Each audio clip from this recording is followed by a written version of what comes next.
Chapter 1 of Wuthering Heights by Emily Brontë 1801. I have just returned from a visit to my landlord, the solitary neighbour that I shall be troubled with. This is certainly a beautiful country. In all England I do not believe that I could have fixed on a situation so completely removed from the stir of society. A perfect misanthropist's heaven, and Mr. Heathcliff and I are such a suitable pair to divide the desolation between us. A capital fellow! He little imagined how my heart warmed towards him when I beheld his black eyes withdraw so suspiciously under their brows as I rode up, and when his fingers sheltered themselves, with a jealous resolution, still further in his waistcoat, as I announced my name. "Mr. Heathcliff?" I said. A nod was the answer. "Mr. Lockwood, your new tenant, sir. I do myself the honour of calling as soon as possible after my arrival, to express the hope that I have not inconvenienced you by my perseverance in soliciting the occupation of Thrushcross Grange. I heard yesterday you had had some thoughts—" "Thrushcross Grange is my own, sir," he interrupted, wincing. "I should not allow anyone to inconvenience me if I could hinder it. Walk in." The "walk in" was uttered with closed teeth, and expressed the sentiment, "Go to the deuce." Even the gate over which he leant manifested no sympathizing movement to the words, and I think that circumstance determined me to accept the invitation. I felt interested in a man who seemed more exaggeratedly reserved than myself. When he saw my horse's breast fairly pushing the barrier, he did put out his hand to unchain it, and then sullenly preceded me up the causeway, calling as we entered the court, "Joseph, take Mr. Lockwood's horse, and bring up some wine." Here we have the whole establishment of domestics, I suppose, was the reflection suggested by this compound order. No wonder the grass grows up between the flags, and cattle are the only hedge-cutters. Joseph was an elderly, nay, an old man, very old perhaps, though hale and sinewy.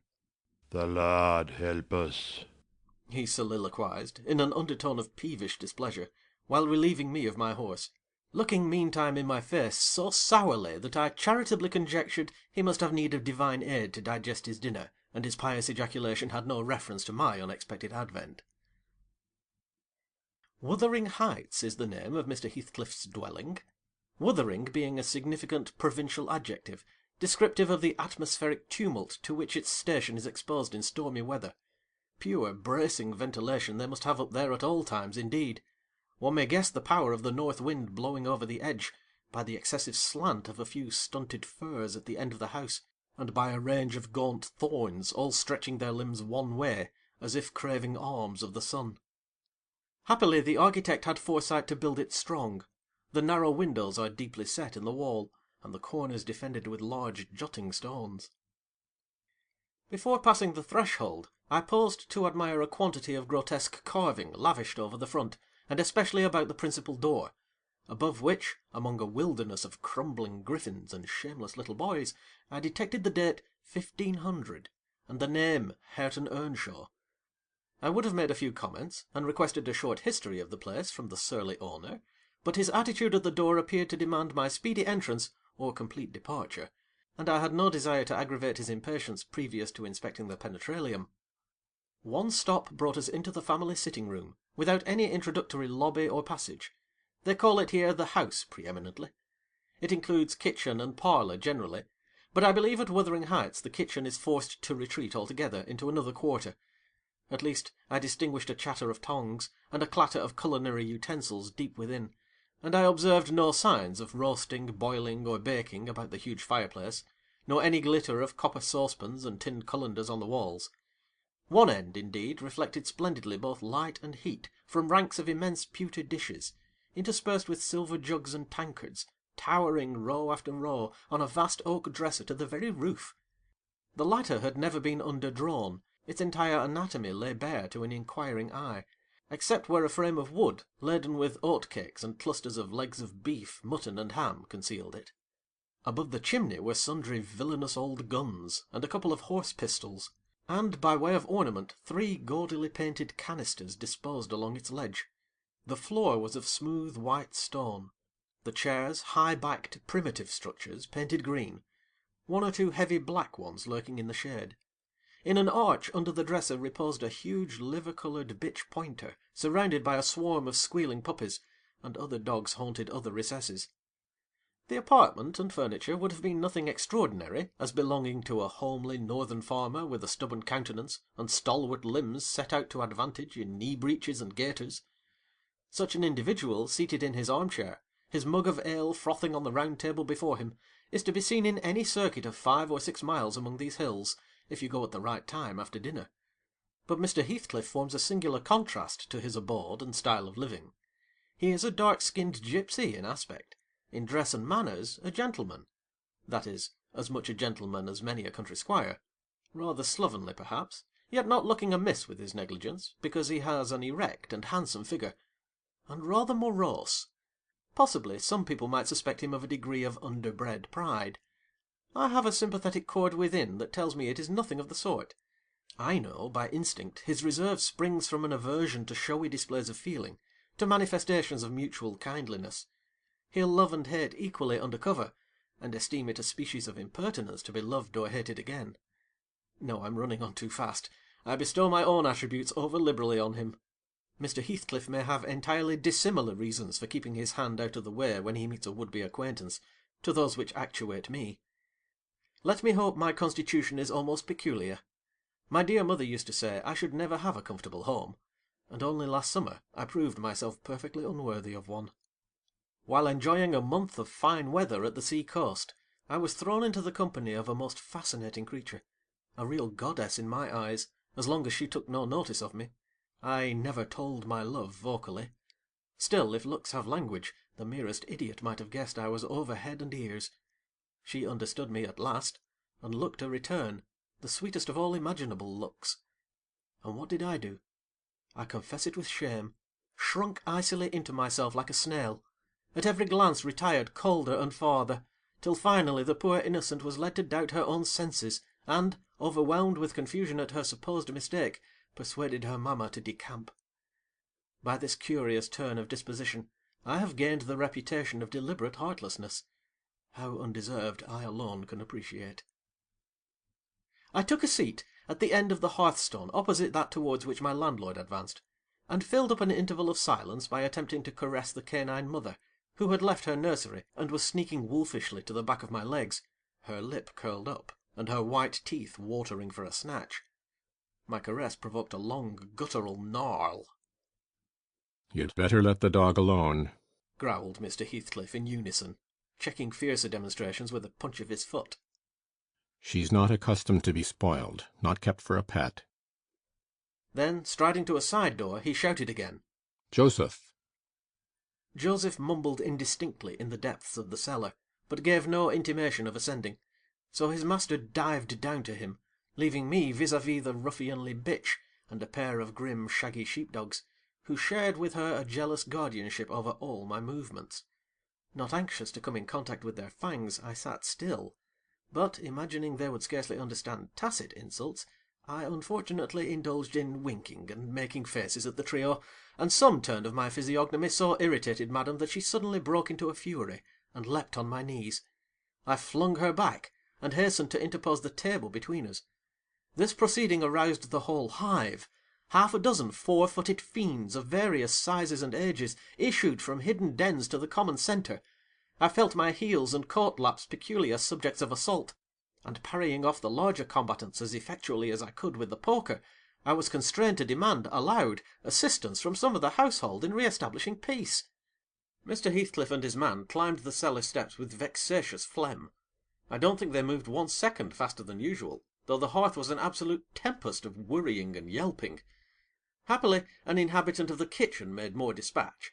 A lusty dame with tucked-up gown, bare arms, and fire-flushed cheeks, rushed into the midst of us flourishing a frying-pan, and used that weapon and her tongue to such purpose that the storm subsided magically, and she only remained, heaving like a sea after a high wind, when her master entered on the scene. "What the devil is the matter?" he asked, eyeing me in a manner that I could ill endure after this inhospitable treatment. "What the devil, indeed?" I muttered. "The herd of possessed swine could have had no worse spirits in them than those animals of yours, sir. You might as well leave a stranger with a brood of tigers." "They won't meddle with persons who touch nothing," he remarked, putting the bottle before me and restoring the displaced table. The dogs do right to be vigilant. Take a glass of wine? No, thank you. Not bitten, are you? If I had been, I would have set my signet on the biter. Heathcliff's countenance relaxed into a grin. Come, come, He said. you are flurried, Mr. Lockwood. Here, take a little wine. Guests are so exceedingly rare in this house that I and my dogs, I am willing to own, hardly know how to receive them. Your health, sir? I bowed and returned the pledge, beginning to perceive that it would be foolish to sit sulking for the misbehaviour of a pack of curs. Besides, I felt loath to yield the fellow further amusement at my expense, since his humour took that turn. He, probably swayed by prudential consideration of the folly of offending a good tenant, relaxed a little in the laconic style of chipping off his pronouns and auxiliary verbs, and introduced what he supposed would be a subject of interest to me, a discourse on the advantages and disadvantages of my present place of retirement. I found him very intelligent on the topics we touched, and before I went home I was encouraged so far as to volunteer another visit to-morrow. He evidently wished no repetition of my intrusion. I shall go, notwithstanding. It is astonishing how sociable I feel myself compared with him. End of Chapter 1.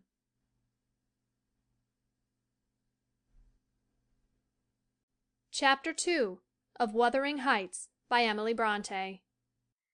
Yesterday afternoon set in misty and cold. I had half a mind to spend it by my study fire, instead of wading through heath and mud to Wuthering Heights. On coming up from dinner, however, N.B. I dined between 12 and 1 o'clock, the housekeeper, a matronly lady taken as a fixture along with the house, could not, or would not, comprehend my request that I might be served at 5. On mounting the stairs with this lazy intention, and stepping into the room, I saw a servant girl on her knees, surrounded by brushes and coal scuttles, and raising an infernal dust as she extinguished the flames with heaps of cinders. This spectacle drove me back immediately. I took my hat, and after a 4 miles' walk, arrived at Heathcliff's garden gate, just in time to escape the first feathery flakes of a snow shower. On that bleak hilltop the earth was hard with a black frost, and the air made me shiver through every limb. Being unable to remove the chain, I jumped over, and running up the flagged causeway bordered with straggling gooseberry bushes, knocked vainly for admittance, till my knuckles tingled, and the dogs howled. "Wretched inmates!" I ejaculated mentally.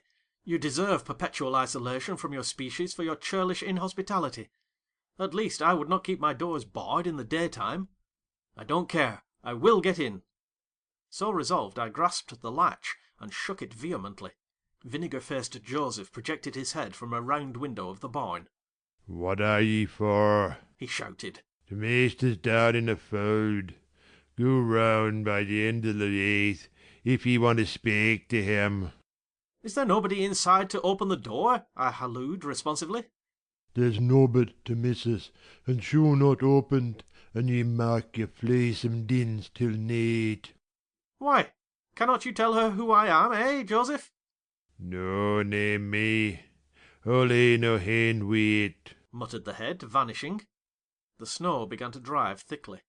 I seized the handle to essay another trial, when a young man without a coat, and shouldering a pitchfork, appeared in the yard behind. He hailed me to follow him, and after marching through a wash-house, and a paved area containing a coal-shed, pump, and pigeon-cot, we at length arrived in the huge, warm, cheerful apartment where I was formerly received. It glowed delightfully in the radiance of an immense fire, compounded of coal, peat, and wood, and near the table, laid for a plentiful evening meal, I was pleased to observe the Mrs., an individual whose existence I had never previously suspected. I bowed and waited, thinking she would bid me take a seat. She looked at me, leaning back in her chair, and remained motionless and mute. "Rough weather," I remarked. "I'm afraid, Mrs. Heathcliff, the door must bear the consequence of your servants' leisure attendance. I had hard work to make them hear me." She never opened her mouth. I stared. She stared also. At any rate, she kept her eyes on me in a cool, regardless manner, exceedingly embarrassing and disagreeable. "Sit down," said the young man gruffly. "He'll be in soon." I obeyed, and hemmed, and called the villain Juno, who deigned at this second interview to move the extreme tip of her tail, in token of owning my acquaintance. "A beautiful animal," I commenced again. "Do you intend parting with the little ones, madam?" They are not mine, said the amiable hostess, more repellingly than Heathcliff himself could have replied. Ah, your favourites are among these, I continued, turning to an obscure cushion full of something like cats. A strange choice of favourites, she observed scornfully. Unluckily, it was a heap of dead rabbits. I hemmed once more, and drew closer to the hearth, repeating my comment on the wildness of the evening. You should not have come out, she said, rising and reaching from the chimney-piece 2 of the painted canisters. Her position before was sheltered from the light. Now I had a distinct view of her whole figure and countenance. She was slender, and apparently scarcely past girlhood, an admirable form, and the most exquisite little face that I have ever had the pleasure of beholding. Small features, very fair, flaxen ringlets, or rather golden, hanging loose on her delicate neck, and eyes, had they been agreeable in expression, that would have been irresistible. Fortunately for my susceptible heart, the only sentiment they evinced hovered between scorn and a kind of desperation, singularly unnatural to be detected there. The canisters were almost out of her reach. I made a motion to aid her. She turned upon me as a miser might turn if any one attempted to assist him in counting his gold. I don't want your help. She snapped. I can get them for myself. I beg your pardon, I hastened to reply. Were you asked to tea? She demanded, tying an apron over her neat black frock, and standing with a spoonful of the leaf poised over the pot. I shall be glad to have a cup, I answered. Were you asked? She repeated. No, I said, half smiling. You are the proper person to ask me. She flung the tea back, spoon and all, and resumed her chair in a pet. Her forehead corrugated, and her red underlip pushed out, like a child's ready to cry. Meanwhile the young man had slung on to his person a decidedly shabby upper garment, and, erecting himself before the blaze, looked down on me from the corner of his eyes, for all the world as if there were some mortal feud unavenged between us. I began to doubt whether he were a servant or not. His dress and speech were both rude, entirely devoid of the superiority observable in Mr. and Mrs. Heathcliff. His thick brown curls were rough and uncultivated, his whiskers encroached bearishly over his cheeks, and his hands were embrowned like those of a common labourer. Still his bearing was free, almost haughty, and he showed none of a domestic's assiduity in attending on the lady of the house. In the absence of clear proofs of his condition, I deemed it best to abstain from noticing his curious conduct, and 5 minutes afterwards the entrance of Heathcliff relieved me, in some measure, from my uncomfortable state. "You see, sir, I am come according to promise," I exclaimed, assuming the cheerful, "and I fear I shall be weather-bound for half an hour, if you can afford me shelter during that space." Half an hour? he said, shaking the white flakes from his clothes. I wonder you should select the thick of a snowstorm to ramble about in.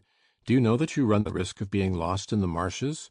People familiar with these moors often miss their road on such evenings, and I can tell you there is no chance of a change at present. Perhaps I can get a guide among your lads, and he might stay at the Grange till morning. Could you spare me one? No, I could not. Oh, indeed. Well, then I must trust to my own sagacity. Humph. Are you going to make the tea? Demanded he of the shabby coat, shifting his ferocious gaze from me to the young lady. Is he to have any? She asked, appealing to Heathcliff. Get it ready, will you? Was the answer, uttered so savagely that I started. The tone in which the words were said revealed a genuine bad nature. I no longer felt inclined to call Heathcliff a capital fellow. When the preparations were finished, he invited me with, Now, sir, bring forward your chair. and we all, including the rustic youth, drew round the table, an austere silence prevailing while we discussed our meal. I thought, if I had caused the cloud, it was my duty to make an effort to dispel it. They could not every day sit so grim and taciturn, and it was impossible, however ill-tempered they might be, that the universal scowl they wore was their everyday countenance. "It is strange," I began, in the interval of swallowing one cup of tea and receiving another, "it is strange how custom can mould our tastes and ideas. Many could not imagine the existence of happiness in a life of such complete exile from the world as you spend, Mr. Heathcliff. Yet I'll venture to say that, surrounded by your family, and with your amiable lady as the presiding genius over your home and heart—" My amiable lady! he interrupted, with an almost diabolical sneer on his face. Where is she, my amiable lady? "Mrs. Heathcliff, your wife, I mean." Well, yes. Oh, you would intimate that her spirit has taken the post of ministering angel, and guards the fortunes of Wuthering Heights, even when her body is gone. Is that it? Perceiving myself in a blunder, I attempted to correct it. I might have seen there was too great a disparity between the ages of the parties to make it likely that they were man and wife. One was about 40, a period of mental vigour at which men seldom cherish the delusion of being married for love by girls. That dream is reserved for the solace of our declining years. The other did not look 17. Then it flashed on me. The clown at my elbow, who is drinking his tea out of a basin and eating his bread with unwashed hands, may be her husband. Heathcliff Junior, of course. Here is the consequence of being buried alive. She has thrown herself away upon that boor, from sheer ignorance that better individuals existed. A sad pity. I must beware how I cause her to regret her choice. The last reflection may seem conceited. It was not. My neighbour struck me as bordering on repulsive. I knew, through experience, that I was tolerably attractive. Mrs. Heathcliff is my daughter-in-law, said Heathcliff, corroborating my surmise. He turned as he spoke a peculiar look in her direction, a look of hatred, unless he has a most perverse set of facial muscles that will not, like those of other people, interpret the language of his soul. Ah, certainly, I see now. You are the favoured possessor of the beneficent fairy, I remarked, turning to my neighbour. This was worse than before. The youth grew crimson and clenched his fist, with every appearance of a meditated assault, but he seemed to recollect himself presently, and smothered the storm in a brutal curse muttered on my behalf, which, however, I took care not to notice. Unhappy in your conjectures, sir, observed my host. We neither of us have the privilege of owning your good fairy. Her mate is dead. I said she was my daughter-in-law. Therefore she must have married my son. And this young man is? Not my son, assuredly. Heathcliff smiled again, as if it were rather too bold a jest to attribute the paternity of that bear to him. My name is Hareton Earnshaw, growled the other, and I'd counsel you to respect it. I've shown no disrespect, was my reply, laughing internally at the dignity with which he announced himself. He fixed his eye on me longer than I cared to return the stare, for fear I might be tempted either to box his ears or render my hilarity audible. I began to feel unmistakably out of place in that pleasant family circle. The dismal spiritual atmosphere overcame and more than neutralized the glowing physical comforts round me, and I resolved to be cautious how I ventured under those rafters a third time. The business of eating being concluded, and no one uttering a word of sociable conversation, I approached a window to examine the weather. A sorrowful sight I saw. Dark night coming down prematurely, and sky and hills mingled in one bitter whirl of wind and suffocating snow. I don't think it possible for me to get home now without a guide, I could not help exclaiming. The roads will be buried already, and if they were bare, I could scarcely distinguish a foot in advance. Hareton, drive those dozen sheep into the barn porch. They'll be covered if left in the fold all night, and put a plank before them, said Heathcliff. How must I do? I continued, with rising irritation. There was no reply to my question, and on looking round I saw only Joseph bringing in a pail of porridge for the dogs, and Mrs. Heathcliff leaning over the fire, diverting herself with burning a bundle of matches which had fallen from the chimney-piece as she restored the tea canister to its place. The former, when he had deposited his burden, took a critical survey of the room, and in cracked tones grated out, "Oh, I wonder how you can fashion to stand there i' idleness, unwar, when all of them's going out. But you're a nowt, and it's no use talking. You'll never mend your ill ways, but go right to the devil, like your mother afore ye." I imagined for a moment that this piece of eloquence was addressed to me, and sufficiently enraged, stepped towards the aged rascal with an intention of kicking him out of the door. Mrs. Heathcliff, however, checked me by her answer. You scandalous old hypocrite, she replied. Are you not afraid of being carried away bodily whenever you mention the devil's name? I warn you to refrain from provoking me, or I'll ask your abduction as a special favour. Stop. Look here, Joseph, she continued, taking a long dark book from a shelf. I'll show you how far I've progressed in the black art. I shall soon be competent to make a clear house of it. The red cow didn't die by chance, and your rheumatism can hardly be reckoned among providential visitations.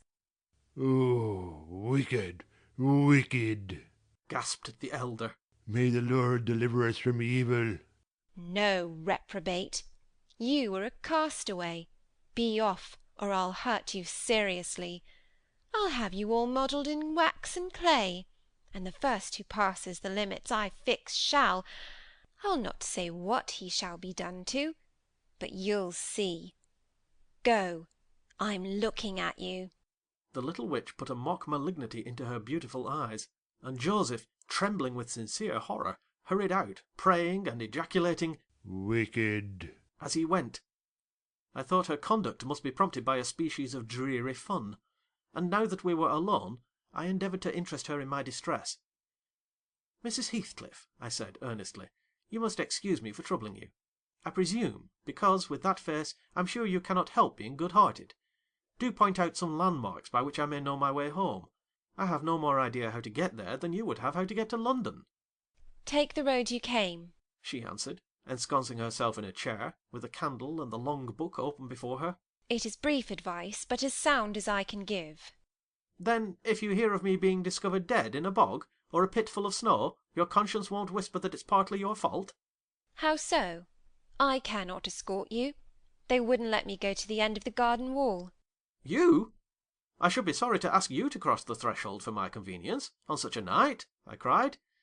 "I want you to tell me my way, not to show it, or else to persuade Mr. Heathcliff to give me a guide." Who? There is himself, Earnshaw, Zillah, Joseph, and I. Which would you have? "Are there no boys at the farm?" No, those are all. "Then it follows that I am compelled to stay." That you may settle with your host. I have nothing to do with it. I hope it will be a lesson to you to make no more rash journeys on these hills, cried Heathcliff's stern voice from the kitchen entrance. As to staying here, I don't keep accommodations for visitors. You must share a bed with Hareton or Joseph if you do. "I can sleep on a chair in this room," I replied. No, no. A stranger is a stranger, be he rich or poor. It will not suit me to permit anyone the range of the place while I am off guard," said the unmannerly wretch. With this insult my patience was at an end. I uttered an expression of disgust, and pushed past him into the yard, running against Earnshaw in my haste. It was so dark that I could not see the means of exit, and as I wandered round, I heard another specimen of their civil behaviour amongst each other. At first the young man appeared about to befriend me. I'll go with him as far as the park, he said. "You'll go with him to hell," exclaimed his master, or whatever relation he bore. "And who is to look after the horses, eh?" A man's life is of more consequence than one evening's neglect of the horses. Somebody must go, murmured Mrs. Heathcliff, more kindly than I expected. Not at your command, retorted Hareton. If you set store on him, you'd better be quiet. Then I hope his ghost will haunt you, and I hope Mr. Heathcliff will never get another tenant till the Grange is a ruin, she answered sharply. Hearken, hearken, shoe's cursing on him, muttered Joseph, towards whom I had been steering. He sat within earshot, milking the cows by the light of a lantern, which I seized unceremoniously, and, calling out that I would send it back on the morrow, rushed to the nearest postern. Measter, he's stealing the lantern, shouted the ancient, pursuing my retreat. Hey, Nasher! Hey, dog! Hey, wolf! Hold him! Hold him! On opening the little door, 2 hairy monsters flew at my throat, bearing me down, and extinguishing the light, while a mingled guffaw from Heathcliff and Hareton put the copestone on my rage and humiliation. Fortunately, the beasts seemed more bent on stretching their paws, and yawning, and flourishing their tails, than devouring me alive, but they would suffer no resurrection, and I was forced to lie till their malignant masters pleased to deliver me. Then, hatless, and trembling with wrath, I ordered the miscreants to let me out, on their peril to keep me 1 minute longer, with several incoherent threats of retaliation that, in their indefinite depths of virulency, smacked of King Lear. The vehemence of my agitation brought on a copious bleeding at the nose, and still Heathcliff laughed, and still I scolded. I don't know what would have concluded the scene, had there not been one person at hand rather more rational than myself, and more benevolent than my entertainer. This was Zillah, the stout housewife, who at length issued forth to inquire into the nature of the uproar. She thought that some of them had been laying violent hands on me, and, not daring to attack her master, she turned her vocal artillery against the younger scoundrel. "Well, Mr. Earnshaw," she cried, "I wonder what you'll have agate next. Are we going to murder folk on our very doorstones? I see this house will never do for me. Well, look at the poor lad, he's fair choking. Wisht you mightn't go on so. Come in and I'll cure that. There now, hold you still." With these words she suddenly splashed a pint of icy water down my neck, and pulled me into the kitchen. Mr. Heathcliff followed, his accidental merriment expiring quickly in his habitual moroseness. I was sick exceedingly, and dizzy, and faint, and thus compelled perforce to accept lodgings under his roof. He told Zillah to give me a glass of brandy, and then passed on to the inner room, while she condoled with me on my sorry predicament, and, having obeyed his orders, whereby I was somewhat revived, ushered me to bed. End of chapter 2.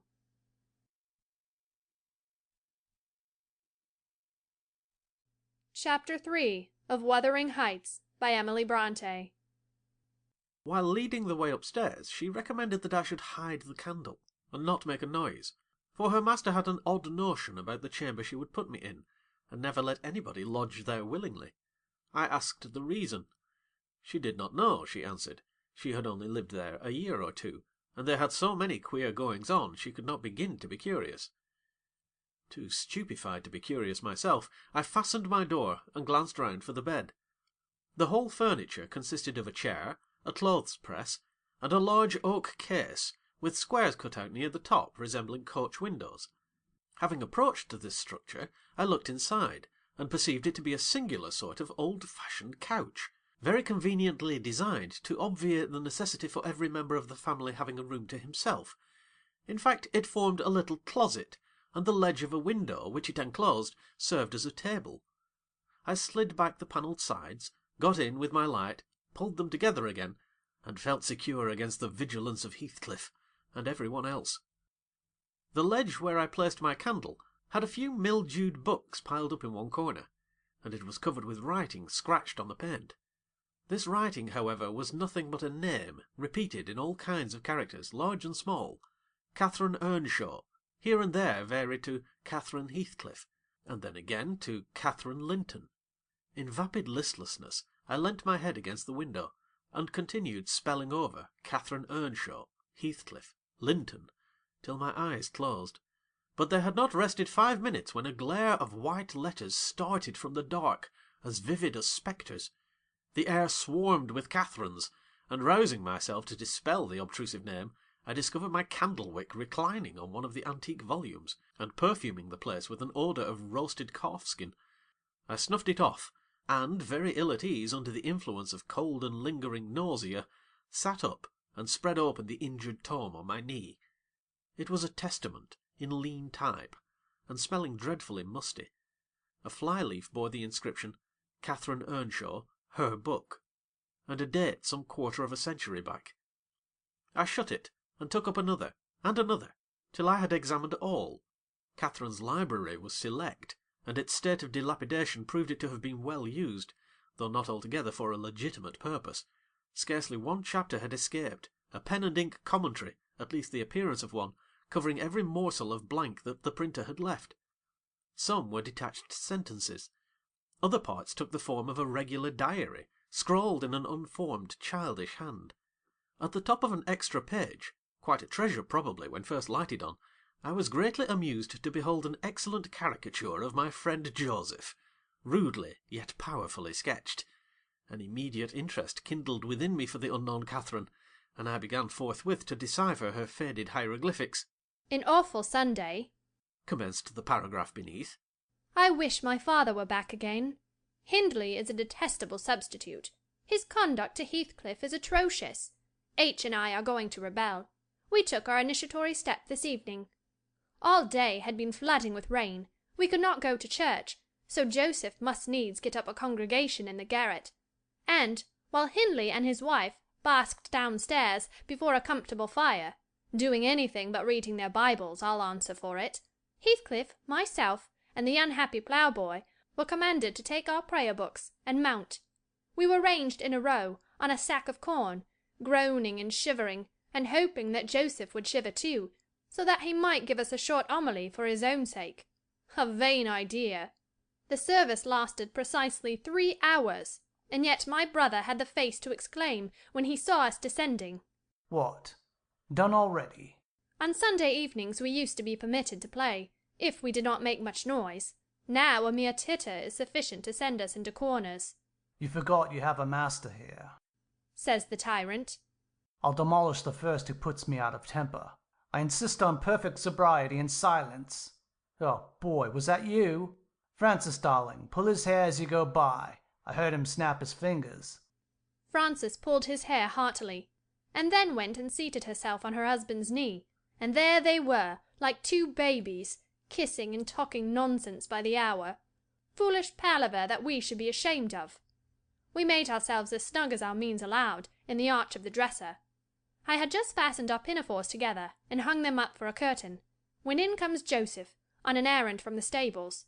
He tears down my handiwork, boxes my ears, and croaks, "The Master's nobbut just buried, and Sabbath not owed, and the sound of the gospel still in your lugs, and you dar be laking. Shame on ye! Sit ye down, ill childer. There's good books enough, if ye'll read 'em. Sit ye down, and think of your souls."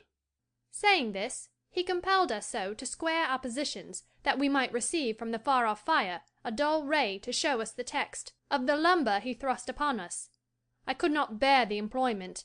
I took my dingy volume by the scroop, and hurled it into the dog-kennel, vowing I hated a good book. Heathcliff kicked his to the same place. Then there was a hubbub. "Maister Hindley," shouted our chaplain. "Maister, come hither. Miss Cathy's riven the back off the helmet of salvation, and Heathcliff's posed his feet into the first part of the broad way to destruction. It's fair fleesome that ye let him go on this gate.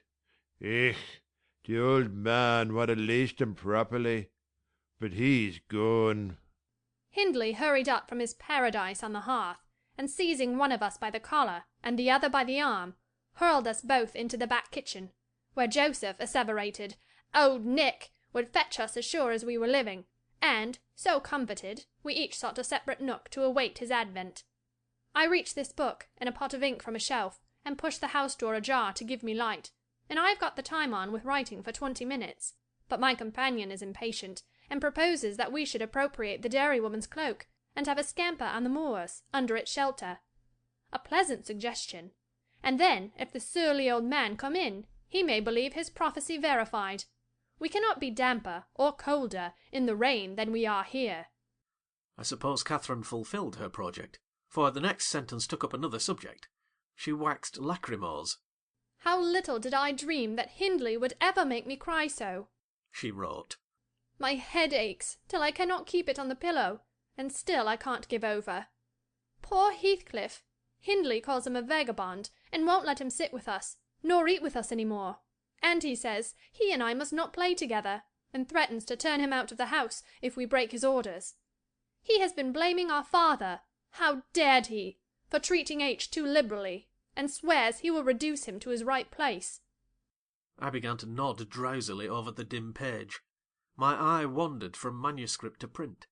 I saw a red ornamented title, 70 times 7 and the first of the 71st, a pious discourse delivered by the Reverend Jabez Branderham in the chapel of Gimmerden Sow. And while I was half-consciously worrying my brain to guess what Jabez Branderham would make of his subject, I sank back in bed and fell asleep. Alas for the effects of bad tea and bad temper! What else could it be that made me pass such a terrible night? I don't remember another that I can compare at all with it since I was capable of suffering. I began to dream, almost before I ceased to be sensible of my locality. I thought it was morning, and I had set out on my way home with Joseph for a guide. The snow lay yards deep in our road, and as we floundered on, my companion wearied me with constant reproaches that I had not brought a pilgrim's staff, telling me that I could never get into the house without one, and boastfully flourishing a heavy-headed cudgel, which I understood to be so denominated. For a moment I considered it absurd that I should need such a weapon to gain admittance into my own residence. Then a new idea flashed across me.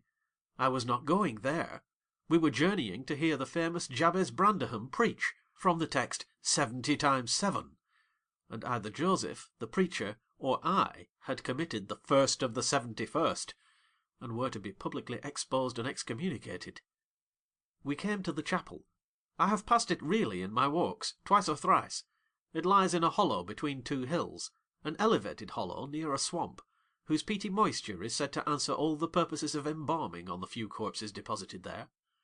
The roof has been kept whole hitherto, but as the clergyman's stipend is only £20 per annum, and a house with 2 rooms, threatening speedily to determine into one, no clergyman will undertake the duties of pastor, especially as it is currently reported that his flock would rather let him starve than increase the living by 1 penny from their own pockets.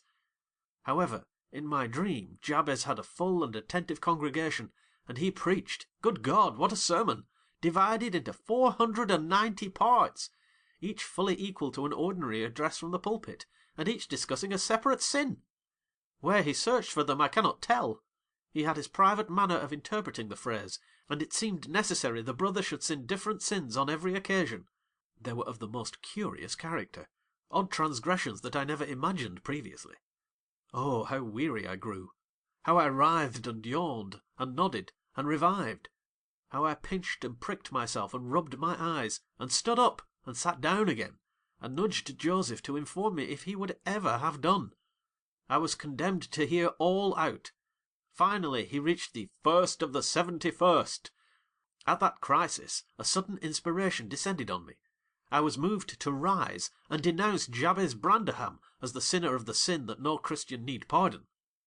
"Sir," I exclaimed, "sitting here within these 4 walls, at one stretch I have endured and forgiven the 490 heads of your discourse. 70 times 7 times have I plucked up my hat and been about to depart. 70 times 7 times have you preposterously forced me to resume my seat. The 491st is too much. Fellow martyrs, have at him. Drag him down, and crush him to atoms, that the place which knows him may know him no more." "Thou art the man," cried Jabez, after a solemn pause, leaning over his cushion. 70 times 7 times didst thou gapingly contort thy visage. 70 times 7 did I take counsel with my soul. Lo, this is human weakness. This also may be absolved. The first of the 71st is come. Brethren, execute upon him the judgment written.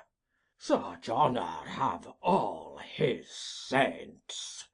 With that concluding word, the whole assembly, exalting their pilgrims' staves, rushed round me in a body, and I, having no weapon to raise in self-defence, commenced grappling with Joseph, my nearest and most ferocious assailant, for his. In the confluence of the multitude several clubs crossed. Blows aimed at me fell on other sconces. Presently the whole chapel resounded with rappings and counter-rappings.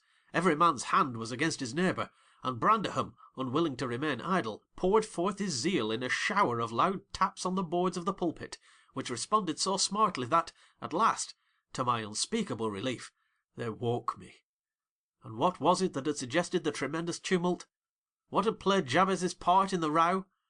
Merely the branch of a fir tree that touched my lattice as the blast wailed by, and rattled its dry cones against the panes. I listened doubtingly an instant, detected the disturber, then turned and dozed, and dreamt again, if possible still more disagreeably than before. This time I remembered I was lying in the oak closet, and I heard distinctly the gusty wind and the driving of the snow. I heard also the fir bough repeating its teasing sound, and ascribed it to the right cause, but it annoyed me so much that I resolved to silence it if possible, and, I thought, I rose and endeavoured to unhasp the casement. The hook was soldered into the staple, a circumstance observed by me when awake, but forgotten. "I must stop it nevertheless," I muttered, knocking my knuckles through the glass, and stretching an arm out to seize the importunate branch, instead of which my fingers closed on the fingers of a little ice-cold hand. The intense horror of nightmare came over me. I tried to draw back my arm, but the hand clung to it, and a most melancholy voice sobbed, "Let me in! Let me in!" "Who are you?" I asked, struggling meanwhile to disengage myself. "Catherine Linton," it replied shiveringly. Why did I think of Linton? I had read Earnshaw 20 times for Linton. "I'm come home. I lost my way on the moor." As it spoke, I discerned obscurely a child's face looking through the window. Terror made me cruel, and finding it useless to attempt shaking the creature off, I pulled its wrist onto the broken pane, and rubbed it to and fro till the blood ran down and soaked the bedclothes. Still it wailed, "Let me in!" and maintained its tenacious gripe, almost maddening me with fear. "How can I said at length. "Let me go if you want me to let you in." The fingers relaxed. I snatched mine through the hole, hurriedly piled the books up in a pyramid against it, and stopped my ears to exclude the lamentable prayer. I seemed to keep them closed above a quarter of an hour, yet the instant I listened again, there was the doleful cry moaning on. "Begone!" I shouted. "I'll never let you in, not if you beg for 20 years." "It is 20 years," mourned the voice. 20 years. I've been away for 20 years. Thereat began a feeble scratching outside, and the pile of books moved as if thrust forward. I tried to jump up, but could not stir a limb, and so yelled aloud in a frenzy of fright. To my confusion, I discovered the yell was not ideal. Hasty footsteps approached my chamber door. Somebody pushed it open with a vigorous hand, and a light glimmered through the squares at the top of the bed. I sat shuddering yet, and wiping the perspiration from my forehead. The intruder appeared to hesitate, and muttered to himself. At last he said, in a half-whisper, plainly not expecting an answer, "Is anyone here?" I considered it best to confess my presence, for I knew Heathcliff's accents, and feared he might search further if I kept quiet. With this intention I turned and opened the panels. I shall not soon forget the effect my action produced. Heathcliff stood near the entrance in his shirt and trousers, with a candle dripping over his fingers, and his face as white as the wall behind him. The first creak of the oak startled him like an electric shock. The light leaped from his hold to a distance of some feet, and his agitation was so extreme that he could hardly pick it up. "It is only your guest, sir," I called out, desirous to spare him the humiliation of exposing his cowardice further. "I had the misfortune to scream in my sleep, owing to a frightful nightmare. I'm sorry I disturbed you." "Oh, God confound you, Mr. Lockwood. I wish you were at the—" commenced my host, setting the candle on a chair because he found it impossible to hold it steady. "And who showed you up into this room?" he continued, crushing his nails into his palms, and grinding his teeth to subdue the maxillary convulsions. "Who was it? I've a good mind to turn them out of the house this moment." "It was your servant Zillah," I replied, flinging myself onto the floor and rapidly resuming my garments. "I should not care if you did, Mr. Heathcliff. She richly deserves it. I suppose that she wanted to get another proof that the place was haunted, at my expense. Well, it is, swarming with ghosts and goblins. You have reason in shutting it up, I assure you. No one will thank you for a doze in such a den." "What do you mean?" asked Heathcliff. "And what are you doing? Lie down and finish out the night since you are here, but for heaven's sake don't repeat that horrid noise. Nothing could excuse it unless you were having your throat cut." "If the little fiend had got in at the window, she probably would have strangled me," I returned. "I'm not going to endure the persecutions of your hospitable ancestors again. Was not the Reverend Jabez Branderham akin to you on the mother's side? And that minx, Catherine Linton, or Earnshaw, or however she was called, she must have been a changeling, wicked little soul. She told me she had been walking the earth these 20 years, a just punishment for her mortal transgressions, I've no doubt." Scarcely were these words uttered, when I recollected the association of Heathcliff's with Catherine's name in the book, which had completely slipped from my memory till thus awakened.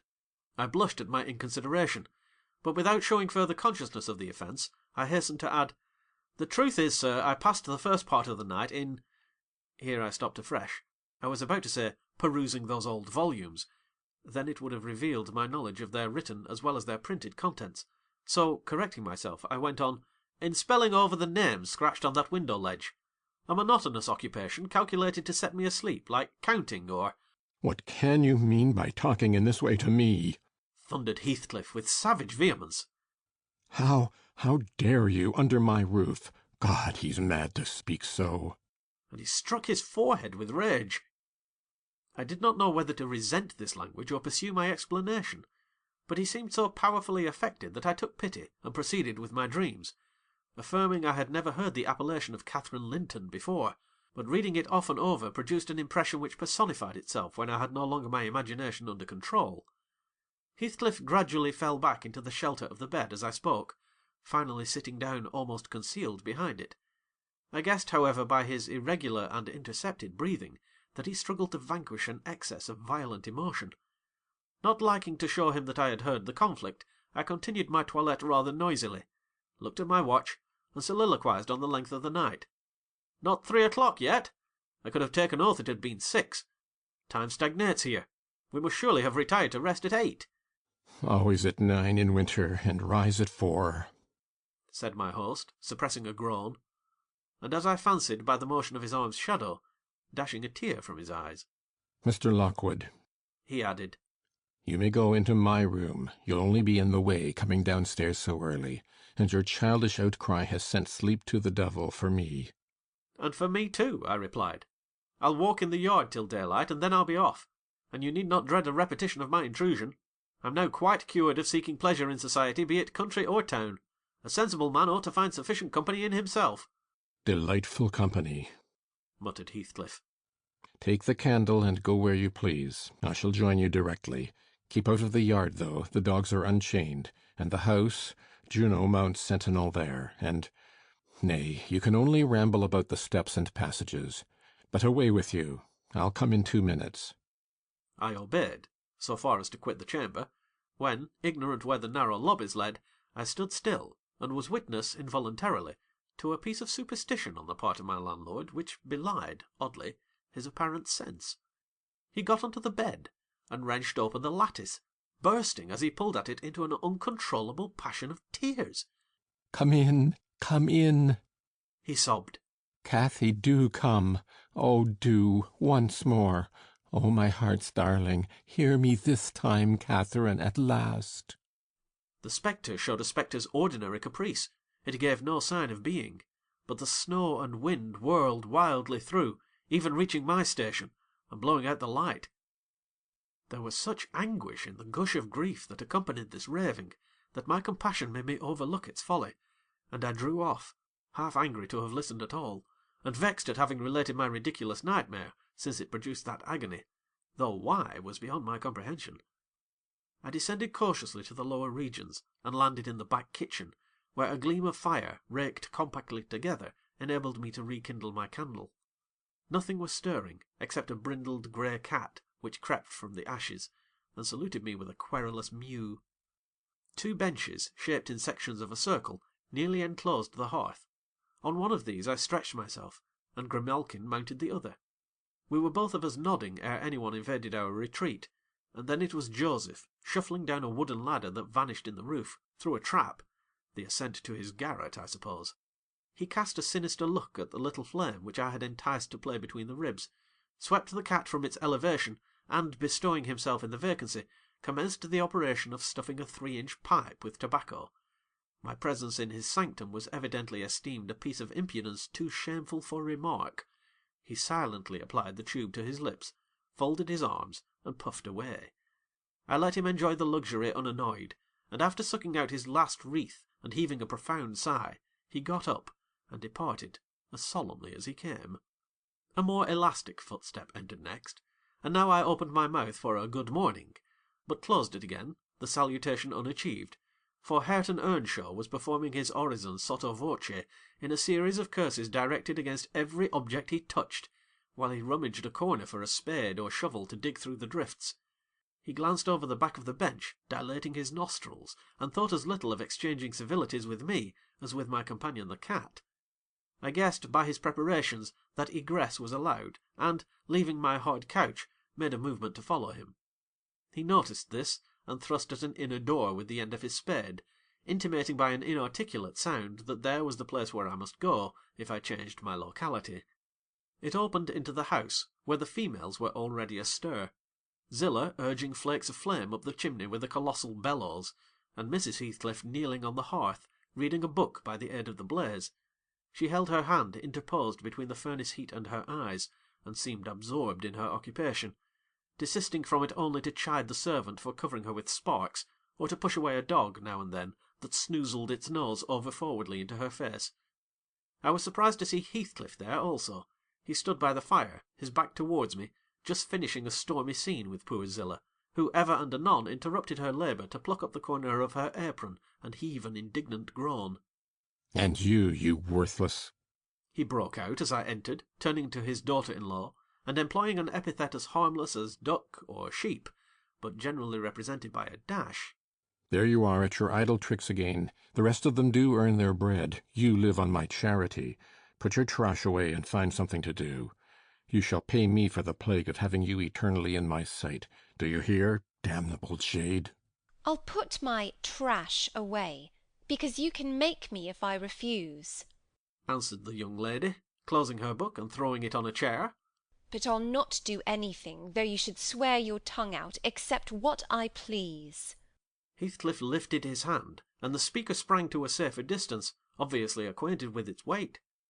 Having no desire to be entertained by a cat-and-dog combat, I stepped forward briskly, as if eager to partake the warmth of the hearth, and innocent of any knowledge of the interrupted dispute. Each had enough decorum to suspend further hostilities. Heathcliff placed his fists, out of temptation, in his pockets.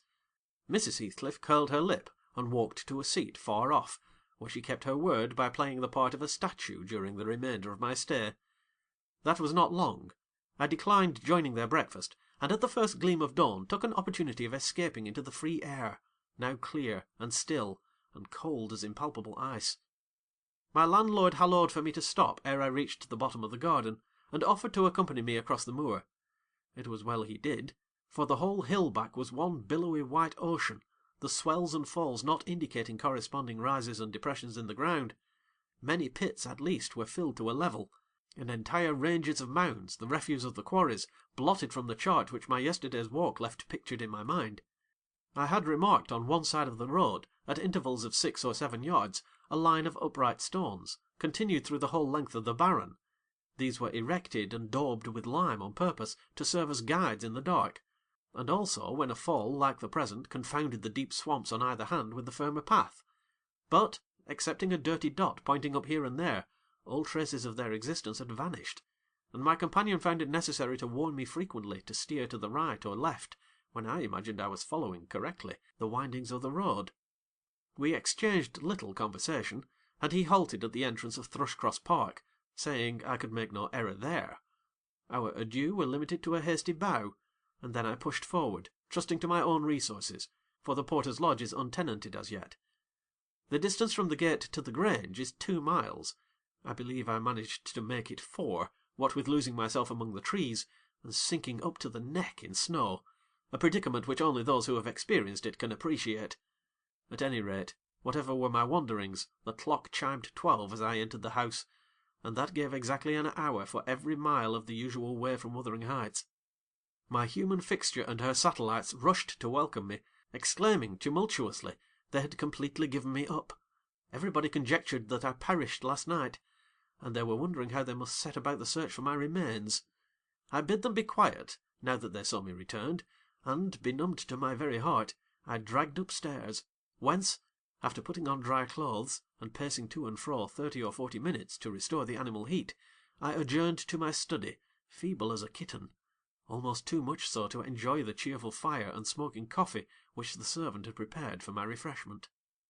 End of chapter 3.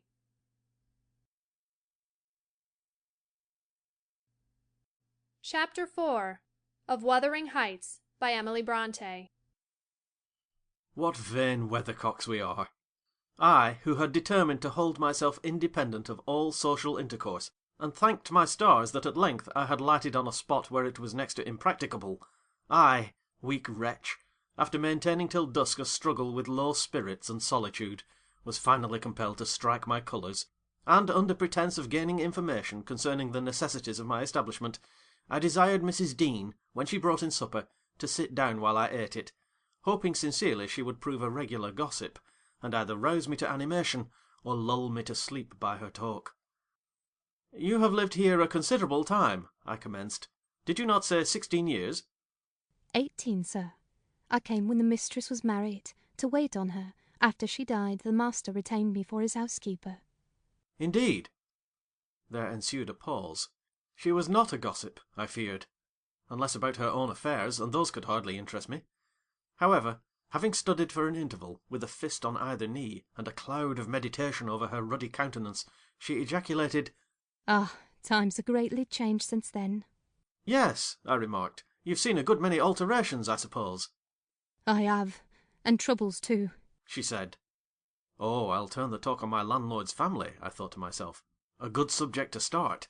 And that pretty girl widow, I should like to know her history, whether she be a native of the country, or, as is more probable, an exotic that the surly indigene will not recognise for kin. With this intention I asked Mrs. Dean why Heathcliff let Thrushcross Grange, and preferred living in a situation and residence so much inferior.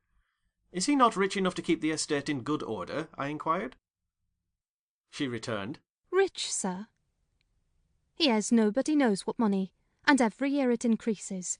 Yes, yes, he's rich enough to live in a finer house than this, but he's very near, close-handed, and, if he had meant to flit to Thrushcross Grange, as soon as he heard of a good tenant, he could not have borne to miss the chance of getting a few hundreds more. It is strange people should be so greedy, when they are alone in the world." "He had a son, it seems." "Yes, he had one. He is dead."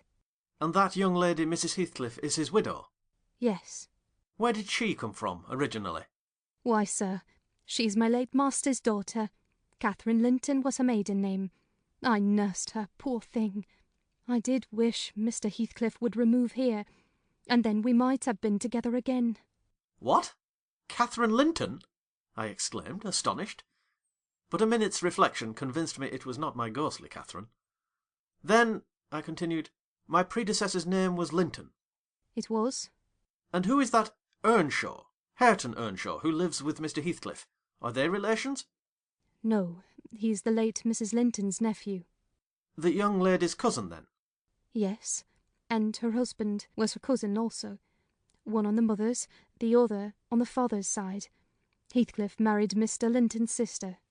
"I see the house at Wuthering Heights has Earnshaw carved over the front door. Are they an old family?" "Very old, sir, and Hareton is the last of them, as our Miss Cathy is of us, I mean of the Lintons. Have you been to Wuthering Heights?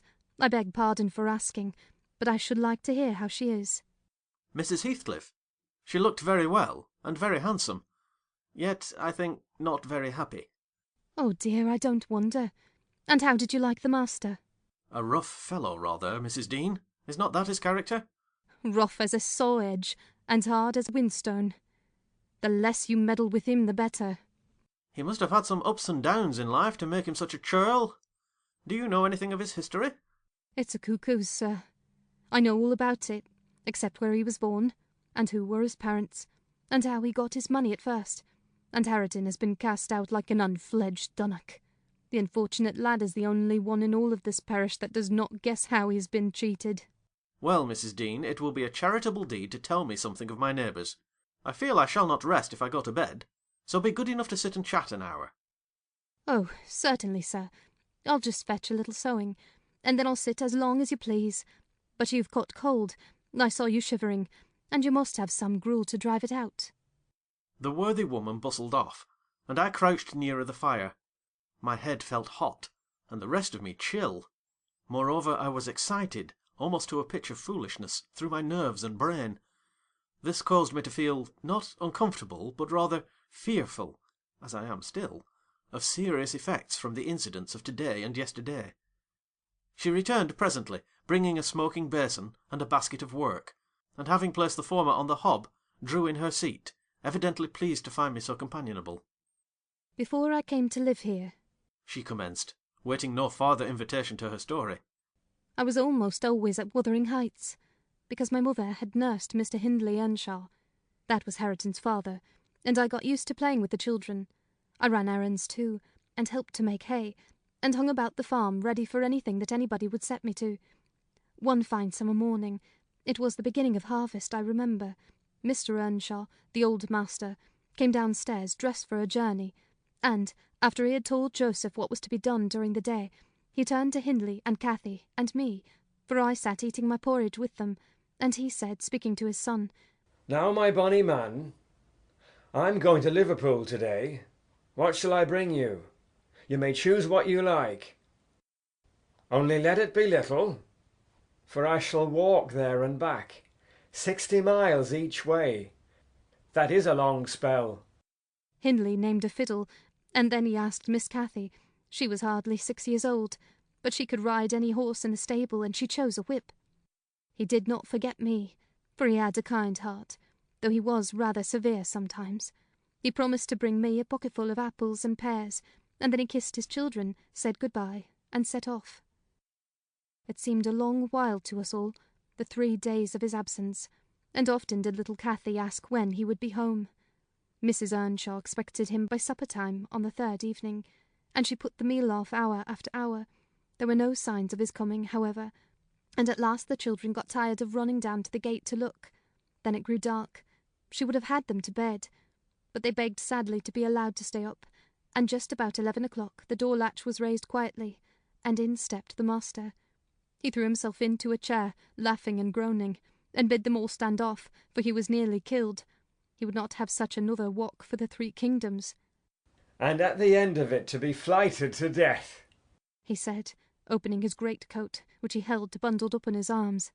See here, wife, I was never so beaten with anything in my life, but you must e'en take it as a gift of God, though it's as dark almost as if it came from the devil. We crowded round, and over Miss Cathy's head I had a peep at a dirty, ragged, black-haired child, big enough both to walk and talk. Indeed, its face looked older than Catherine's, yet when it was set on its feet, it only stared round, and repeated over and over again some gibberish that nobody could understand. I was frightened, and Mrs. Earnshaw was ready to fling it out of doors. She did fly up, asking how he could fashion to bring that gipsy brat into the house, when they had their own bairns to feed and fend for, what he meant to do with it, and whether he were mad. The master tried to explain the matter, but he was really half dead with fatigue, and all that I could make out, amongst a scolding, was a tale of his seeing it starving and houseless, and as good as dumb, in the streets of Liverpool, where he picked it up and inquired for its owner. Not a soul knew to whom it belonged, he said, and his money and time being both limited, he thought it better to take it home with him at once than to run into vain expenses there, because he was determined he would not leave it as he found it. Well, the conclusion was that my mistress grumbled herself calm, and Mr. Earnshaw told me to wash it, and give it clean things, and let it sleep with the children. Hindley and Cathy contented themselves with looking and listening till peace was restored. Then both began searching their father's pockets for the presents he had promised them. The former was a boy of 14, but when he drew out what had been a fiddle, crushed to morsels in the greatcoat, he blubbered aloud, and Cathy, when she learned the master had lost her whip in attending on the stranger, showed her humour by grinning and spitting at the stupid little thing, earning for her pains a sound blow from her father to teach her cleaner manners. They entirely refused to have it in bed with them, or even in their room, and I had no more sense, so I put it on the landing of the stairs, hoping it might be gone on the morrow. By chance, or else attracted by hearing his voice, it crept into Mr. Earnshaw's door, and there he found it on quitting his chamber. Inquiries were made as to how it got there. I was obliged to confess, and in recompense for my cowardice and inhumanity was sent out of the house. This was Heathcliff's first introduction to the family. On coming back a few days afterwards, for I did not consider my banishment perpetual, I found they had christened him Heathcliff. It was the name of a son who died in childhood, and it has served him ever since, both for Christian and surname. Miss Cathy and he were now very thick, but Hindley hated him, and to say the truth I did the same, and we plagued and went on with him shamefully, for I wasn't reasonable enough to feel my injustice, and the mistress never put in a word on his behalf when she saw him wronged. He seemed a sullen, patient child, hardened perhaps to ill treatment. He would stand Hindley's blows without winking or shedding a tear, and my pinches moved him only to draw in a breath and open his eyes, as if he had hurt himself by accident and nobody was to blame. This endurance made old Earnshaw furious when he discovered his son persecuting the poor fatherless child, as he called him. He took to Heathcliff strangely, believing all he said. For that matter he said precious little, and generally the truth, and petting him up far above Cathy, who was too mischievous and wayward for a favourite. So, from the very beginning, he bred bad feeling in the house, and, at Mrs. Earnshaw's death, which happened in less than 2 years after, the young master had learned to regard his father as an oppressor rather than a friend, and Heathcliff as a usurper of his parents' affections and his privileges, and he grew bitter with brooding over these injuries. I sympathized a while, but when the children fell ill of the measles, and I had to tend to them, and take on me the cares of a woman at once, I changed my idea. Heathcliff was dangerously sick, and while he lay at the worst, he would have me constantly by his pillow. I suppose he felt I did a good deal for him, and he hadn't wit to guess that I was compelled to do it. However, I will say this, he was the quietest child that ever nurse watched over. The difference between him and the others forced me to be less partial. Cathy and her brother harassed me terribly. He was as uncomplaining as a lamb, though hardness, not gentleness, made him give little trouble. He got through, and the doctor affirmed it was in great measure owing to me, and praised me for my care. I was vain of his commendations, and softened towards the being by whose means I earned them, and thus Hindley lost his last ally. Still I couldn't dote on Heathcliff, and I wondered often what my master saw to admire so much in the sullen boy, who never, to my recollection, repaid his indulgence by any sign of gratitude. He was not insolent to his benefactor, he was simply insensible. Though knowing perfectly the hold he had on his heart, and conscious he had only to speak, and all the house would be obliged to bend to his wishes. As an instance, I remember Mr. Earnshaw once bought a couple of colts at the parish fair, and gave the lads each one. Heathcliff took the handsomest, but it soon fell lame, and when he discovered it, he said to Hindley, "You must exchange horses with me. I don't like mine, and if you won't, I shall tell father of the 3 thrashings you've given me this week, and show him my arm, which is black to the shoulder." Hindley put out his tongue, and cuffed him over the ears. "You'd better do it at once." He persisted, escaping to the porch. They were in the stable. "You will have to, and if I speak of these blows, you'll get them again with interest." "Off, dog!" cried Hindley, threatening him with an iron weight used for weighing potatoes and hay. "Throw it," he replied, standing still. "And then I'll tell how you boasted that you would turn me out of doors as soon as he died, and see whether he will not turn you out directly." Hindley threw it, hitting him on the breast, and down he fell, but staggered up immediately, breathless and white. And, had I not prevented it, he would have gone just so to the master, and got full revenge by letting his condition plead for him, intimating who had caused it. "Take my coat, gypsy, then," said young Earnshaw. "and I pray that he may break your neck. Take him, and be damned, you beggarly interloper, and wheedle my father out of all he has, only afterwards show him what you are, imp of Satan, and take that, I hope he'll kick out your brains." Heathcliff had gone to loose the beast, and shift it to his own stall. He was passing behind it, when Hindley finished his speech by knocking him under its feet, and without stopping to examine whether his hopes were fulfilled, ran away as fast as he could.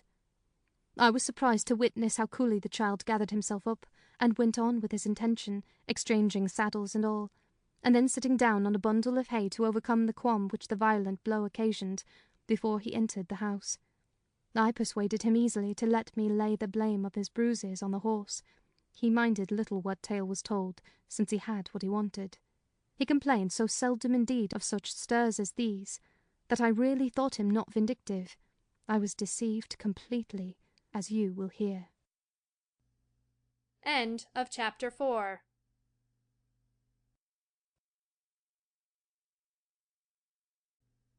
Chapter 5 of Wuthering Heights by Emily Brontë. In the course of time Mr. Earnshaw began to fail. He had been active and healthy, yet his strength left him suddenly, and when he was confined to the chimney-corner he grew grievously irritable. A nothing vexed him, and suspected slights of his authority nearly threw him into fits.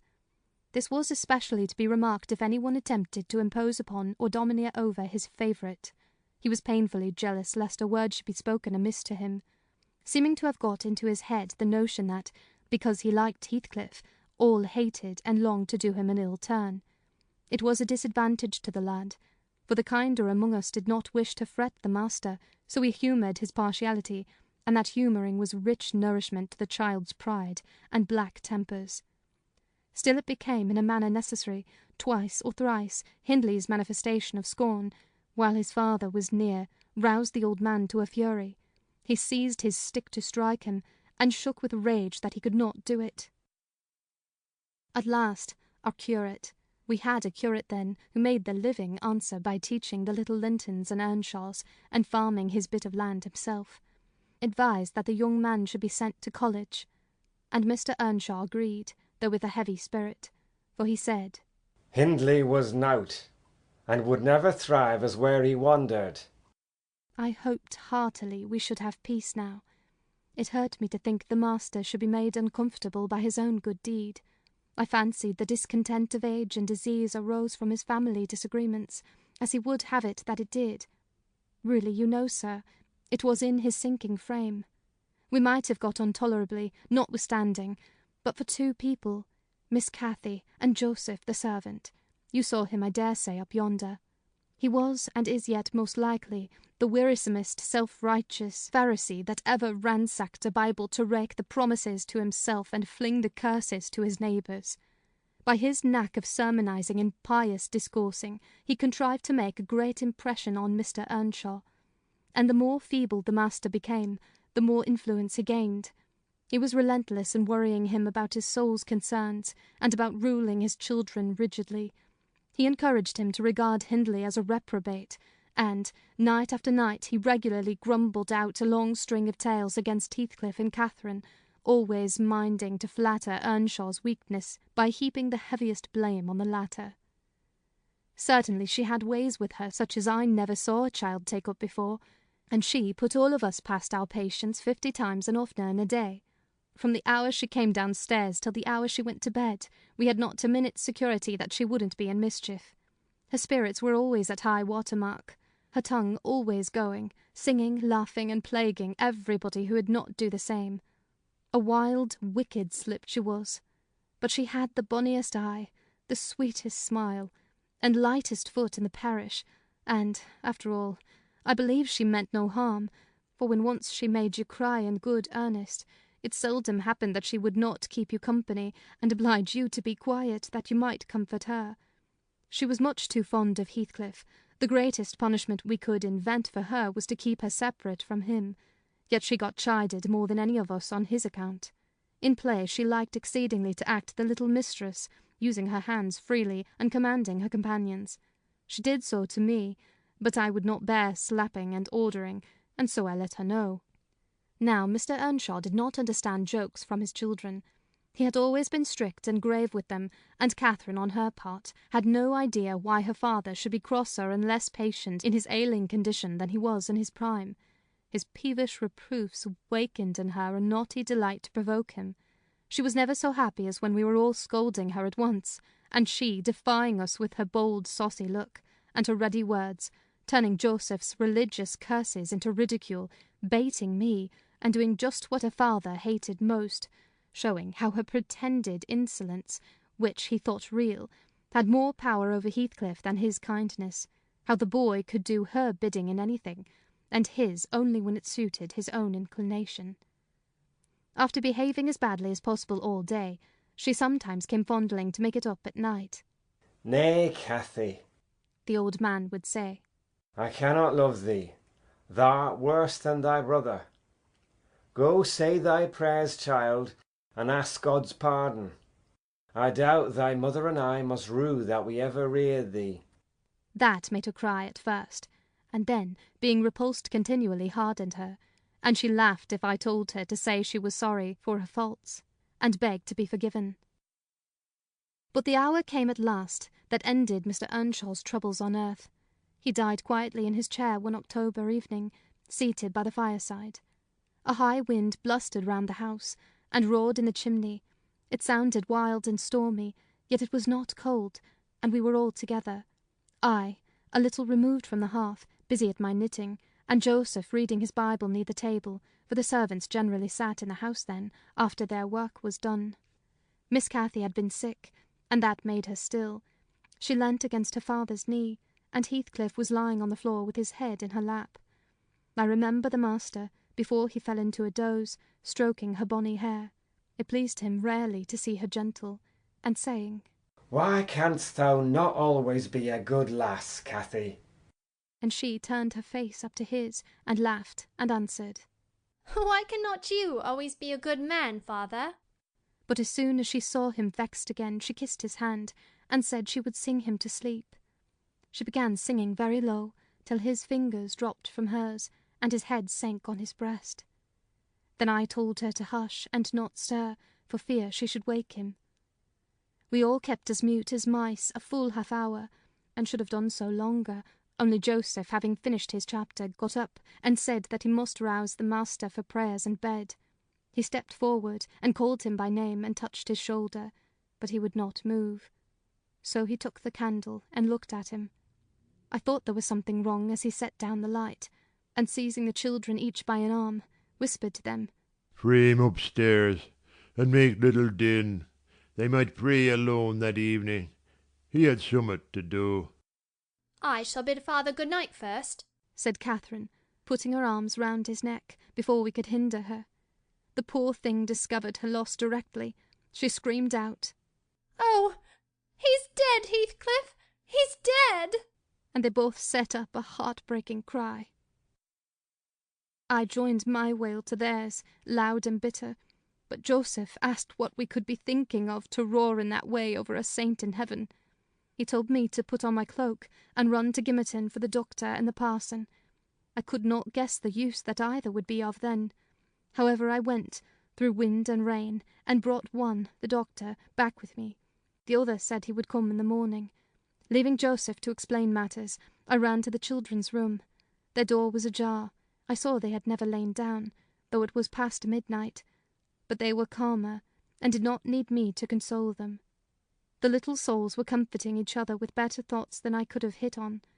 No person in the world ever pictured heaven so beautifully as they did in their innocent talk, and, while I sobbed and listened, I could not help wishing we were all there, safe together. End of chapter 5.